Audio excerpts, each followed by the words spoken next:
It is my privilege to introduce Mr. Thuc Hoang, who is the Director of the Office of Advanced Simulation and Computing and Institutional Research and Development Programs in the Office of Defense Programs within the Department of Energy National Nuclear Security Administration. The ASC program develops and deploys high-performance simulation capabilities and computational resources to support the NNSA's annual stockpile assessment and certification and other national security missions. Ms. Hoang holds a Bachelor of Science in Electrical Engineering from Virginia Tech and a Master of Science in Electrical Engineering from Johns Hopkins University. Please welcome Thuc. There she is. Thank you, Jeff. Good morning, everyone. Before I start my talk, let me congratulate the new fellows. It's so great to have this many new fellows, and of course, I want to thank the ongoing cohort still doing your fellowship and your practicum at the DOE labs. All right, let's see how do we do this.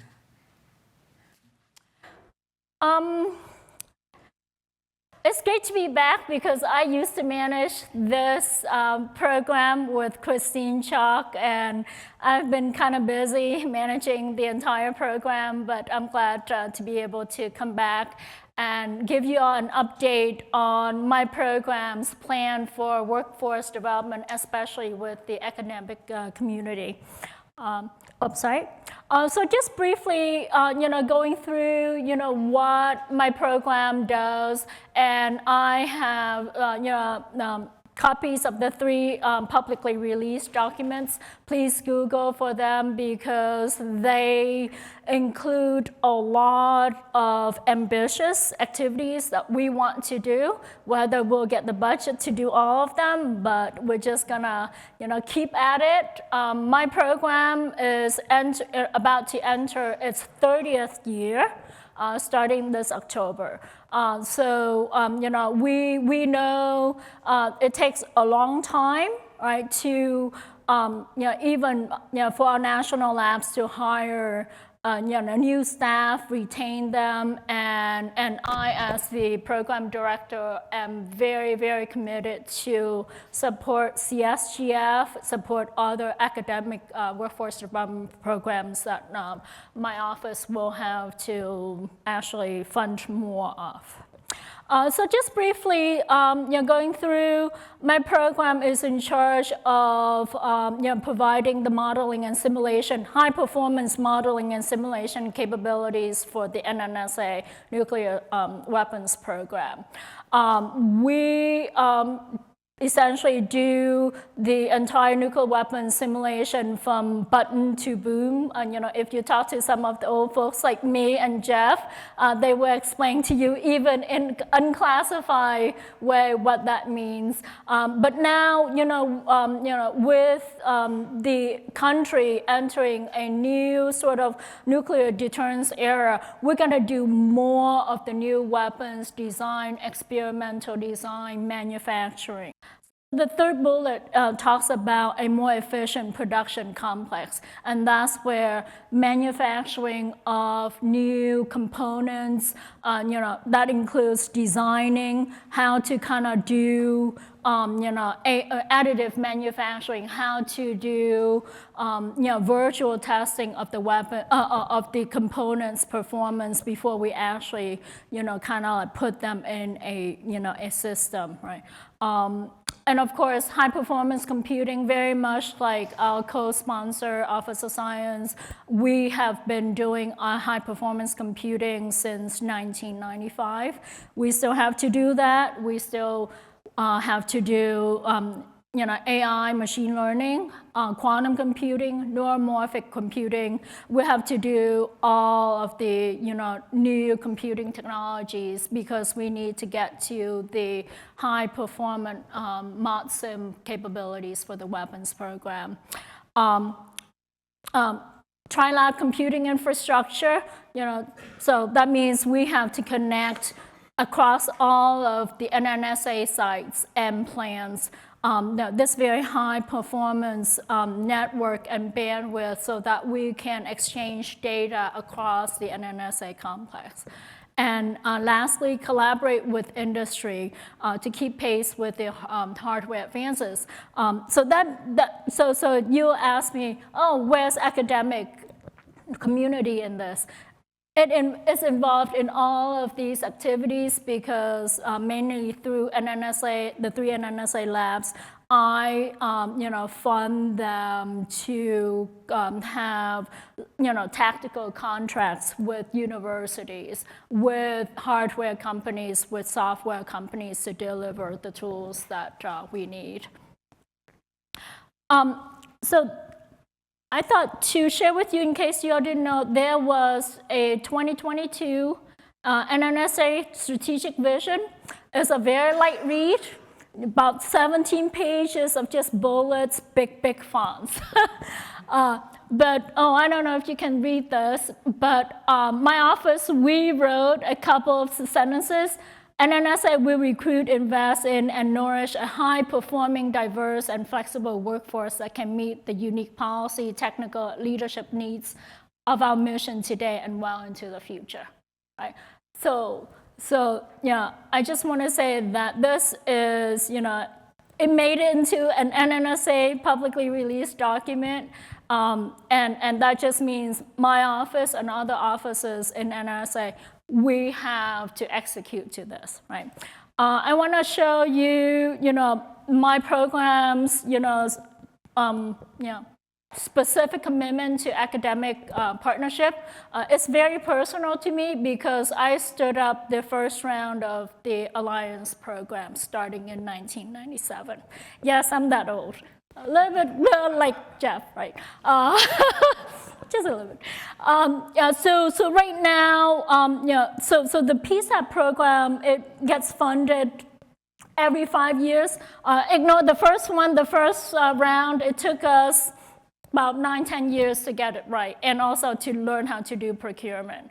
But every time we do a new round of centers, we add in new focus areas. So the existing centers, they have to compete, and it's a fair and open competition. Right now, we are in our 3rd PSAP round, and so fellows who are at university, and I'm gonna look to Tim to remind me if I'm missing anyone. So I believe it's UNM, UC Boulder, MIT, Stanford, UT Austin, UIUC. Tim, help me with the, okay, close enough. But yeah, so go to this website because it lists out all of the 9 centers and their subs. So the fellows who have not, if you are interested in going to our NNSA labs to do practicum, but you are at these universities, look up the PI, look up the team. And Tim is here, Judy is here, and they work on this particular program for my office. And by the way, we are right now embarking on a new round of centers. So we just finished issuing an RFI. We're going to have an RFP. It's called Notice of Funding Opportunity. But fellows, professors who are in the room, if you're interested, please look up at this website. Let's see. I just thought to share with you that in my program, I have flexibility of funding specific activities within the national labs, at other Office of Science labs, university, and computing industry. And so for the computational scientists, the AI, folks in the room, just know that, if you choose to go to our labs to do practicum, you get access to all of the new computing toys, right? And we have an upcoming exascale system at Livermore. It's going to be 2 exaflops plus, right? We have Crossroads system, that's an HPE Intel system Atlanta. We have Spectra at Sandia, that is an FPGA next silicon system. And then we have smaller petaflops systems across NNSA labs and some of the other NNSA sites. And then we also have AI testbeds, HPC testbeds, and hardware deployed across the NNSA labs. So current AI hardware, you're talking about new, AI hardware. If you track the announcement that the Cerebrus Golden Bell finalists, that project is funded by my program. So there's a lot of activities that are going on at our labs funded by my program that have essentially opportunities for all sorts of disciplines. Lastly, this is the interesting part that will be very relevant to your future careers with DOE or even with industry. So there was an AI Expo in DC on May 7th, and the Deputy Secretary of Energy, David Thuc, announced this new DOE initiative called Frontiers in AI for Science and Security and Technology, right? It's not funded yet. I and other feds in DOE working very hard to get the funding for this very ambitious program. But essentially, we are already scoping out the 4 pillars for this new initiative. It has, application. It has models and tools R&D. It has data. How to, clean data, how to provenance, how to label AI. Ready data. DOE across all of the national labs and user facilities, we have a lot of data, but they were never designed for AI, right? So now we need to go back, pull out all of those old data sets if we can find them, especially for the NNSA sites, and then, generate new data, produce synthetic data so that we can do, modeling and simulation, using the data to essentially validate our new models and codes, right? And compute infrastructure. That means, more systems, more test beds, storage, data management tools, etc. Now, I did say that this is unfunded.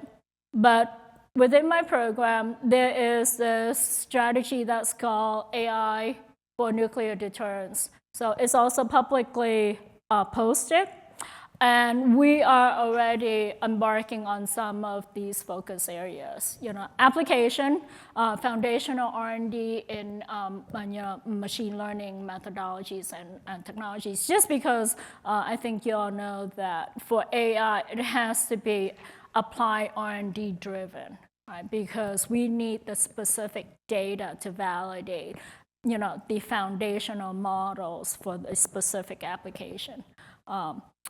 Performant data structure, just like what I said about, we need to have systems that have the right AI software stack, that have the right, software development kits for our national lab scientists to develop the new models for our applications. And of course, workforce for the future, because there are a lot of people, even older than me, working in our labs, and we have a lot of the younger staff coming in, but they're coming in without the, I would say, sufficient, senior mentors, right? And so we want to help accelerate that hiring, that retention, but also using AI tools to do the knowledge capture, right, of the senior scientists, so that when folks like you come into our labs doing practicum or even full-time employment,